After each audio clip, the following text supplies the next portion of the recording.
नेताजी ने हमको उनके साथ जोड़ा।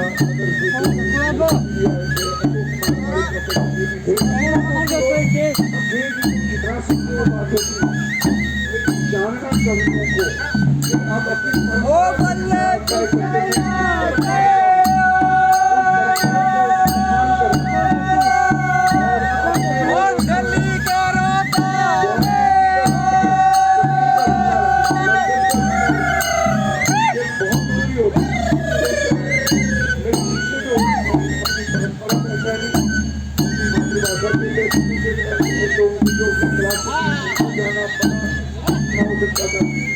भाषा में लिखता हूँ उसके भाषाओं को जानना बहुत जरूरी होता है।